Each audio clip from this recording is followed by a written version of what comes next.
Di Sabah, lebih 43,000 calon mula menduduki peperiksaan SPM dan SVM bagi tahun 2020 hari ini di 321 pusat. Untuk perkembangan langsung dari negeri di Bawah Bayu, kita terus bersama Konstantin Pahlawan di Kota Kinabalu.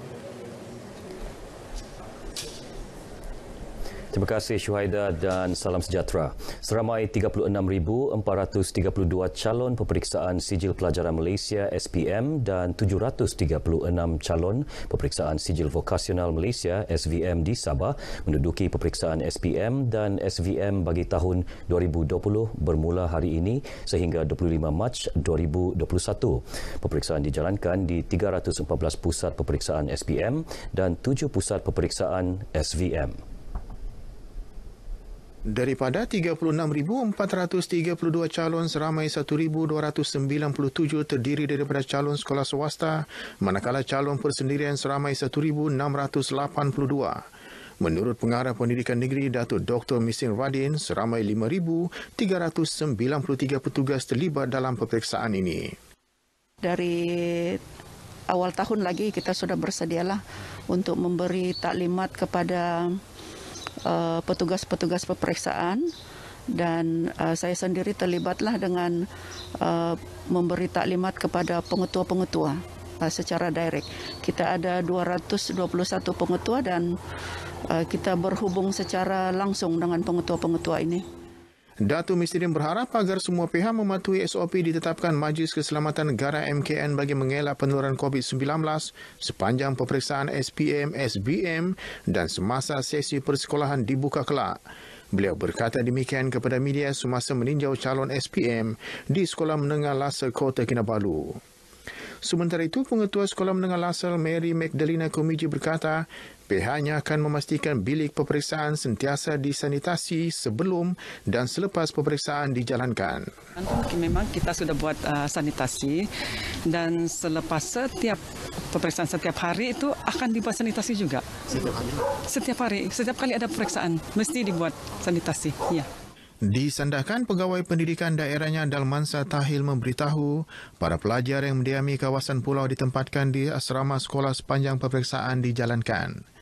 Kemudian bila sampai masuk ke kawasan sekolah, mereka ditempatkan suatu tempat, iaitu kawasan menunggu, dan sebelum masuk ke Dewan Peperiksaan. Masuk Dewan Peperiksaan pun kita ada peraturan SOP yang dipatuhi dan ada hand sanitizer disediakan juga.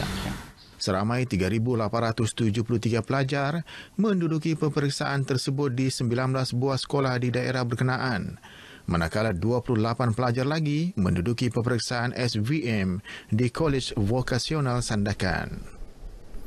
Penyerahan bantuan prihatin 2.0 di Kota Marudu berjalan lancar dengan mematuhi prosedur operasi standard.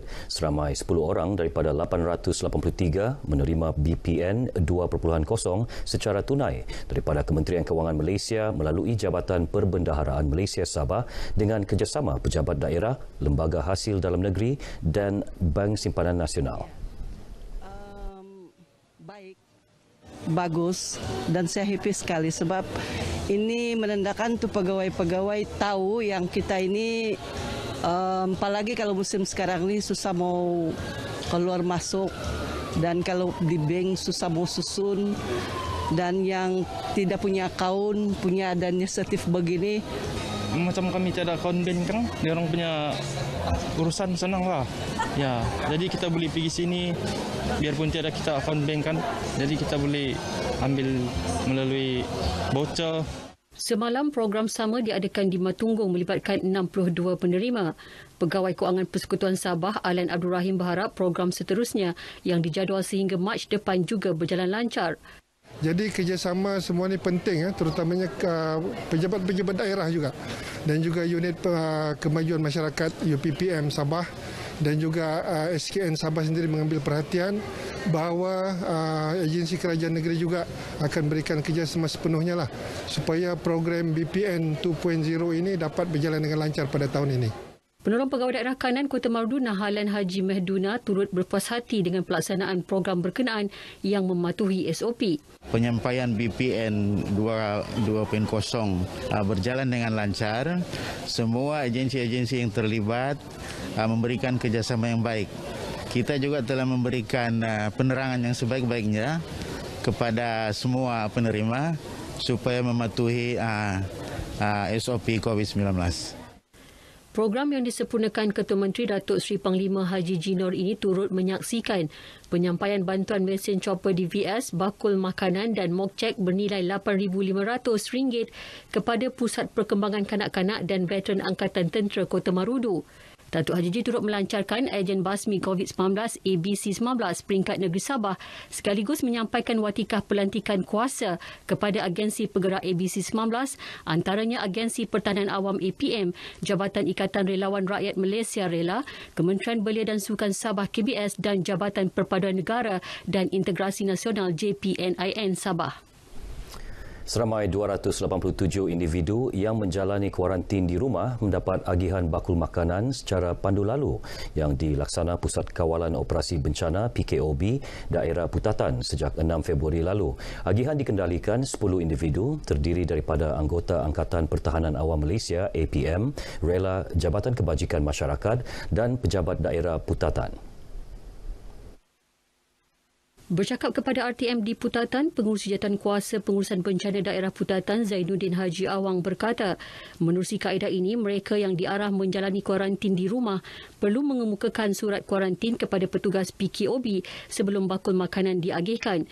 Kaedah tersebut lebih mudah dan cepat sekaligus mengelak perkumpulan ramai selain mengurangkan pergerakan dari satu tempat ke tempat lain. Apabila mereka datang, kita akan tengok dia punya surat arahan kuarantin itu.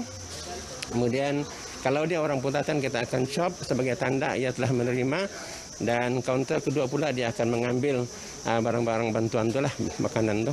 Dan mereka tidak perlu turun daripada kenderaan, malah kita punya petugas yang kita tugaskan daripada APAM yang sentiasa memakai baju PPE dan memasukkan makanan itu ke dalam kereta mereka.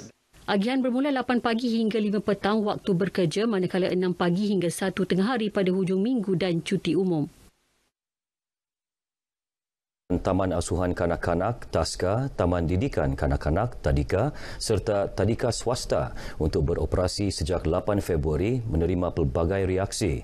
Tidak dinafikan ada yang bimbang dengan pergerakan anak-anak dan risiko didedahkan kepada jangkitan. Ikuti tinjauan bersama wartawan Sahira Semain.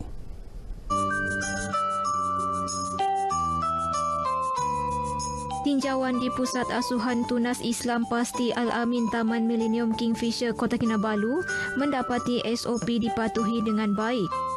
Pada mulanya kami ibu bapa memang amat-amat risaulah. Lebih-lebih sekarang pandemik COVID-19 ini orang bilang kes dia semakin naik. Tapi apa yang kami diberi faham dan keyakinan yang kami diberi oleh guru-guru pasti, SOP yang dorang berikan pun dan maklumkan kepada kami pun cukup puas hatilah. Yakin hantar anak ke sini sebab saya rasa pematuhan SOP dia bagus dan cikgu dia pun menekankan supaya anak-anak pun ikut SOP, dan pagi-pagi pun ada cek suhu sebelum ni kan, dan ada juga sign borang kesihatan kan. Jadi saya rasa insya-Allah terjaminlah. Sekolah ni budak-budak ikut SOP lah. Jarak social distance. Jadi saya yakin dengan penjarakan sosial ni budak tiada masalah daripada dijangkiti COVID dan sebagainya. Selain mengimbas dan merekod suhu badan, guru juga akan mengenal pasti sekiranya ada kanak-kanak yang bergejala demam dan senisma. Jadi kita akan pastikan ibu bapa juga tidak akan masuk ke dalam kelas tempat anak-anak belajar, hanya berada di luar daripada premis. Pasti kita akan pastikan Jabatan Amal Malaysia akan memantau teruslah untuk memastikan tidak ada pelanggaran SOP di kalangan anak-anak dan juga ibu bapa. Alhamdulillah pelajar pun memahami sudah kan, sebab kami sudah terangkan untuk ibu bapa lah, beritahu dengan pelajar untuk mematuhi SOP. Sebelum pelajar masuk kami akan sanitize pula budak-budak itu. Pakai sanitizer. Kami memang akan beratur lah untuk mematuhi kan, untuk penjarakan sosial juga lah. Ada perkumpulan lah di sini lah. Memang pelajar akan datang terus balik lah. tidak akan ibu bapa akan berkumpul di sini untuk mengelakkan perkumpulan. Pelitup separuh muka sentiasa dipakai kecuali ketika makan dan cuci tangan juga jadi amalan. Peralatan mainan tidak boleh dikongsi, malah pembelajaran melibatkan sentuhan fizikal juga dikurangkan bagi mengekang risiko jangkitan. COVID itu sejenis virus yang boleh buat kita sakit. Kalau ada COVID, pakai topping muka. Mandi selepas keluar. COVID ada kuman sama pakai mask sanitizer. Tak boleh keluar rumah. Tak boleh jalan-jalan, tak boleh main dengan kawan-kawan. Jaga kebersihan. Mendidik anak-anak kecil ini mengenai SOP mengekang penularan pandemik COVID-19 bukanlah satu tugasan yang mudah. Ditambah lagi dengan pelbagai ragam dan karena serta pemahaman mereka yang berbeza-beza. Ia bukan sahaja menuntut tahap kesabaran guru-guru, malah memerlukan guru-guru lebih kreatif mengendalikan sesi pengajaran dan pembelajaran termasuk menggunakan kaedah nyanyian. Sahira Samain, Berita RTM. Sekian paparan berita dari Sabah bersama saya Konstantin Palawan dan juga kru RTM di sini. Untuk berita seterusnya kita kembali ke Angkasa Puri. Silakan Syuhaida.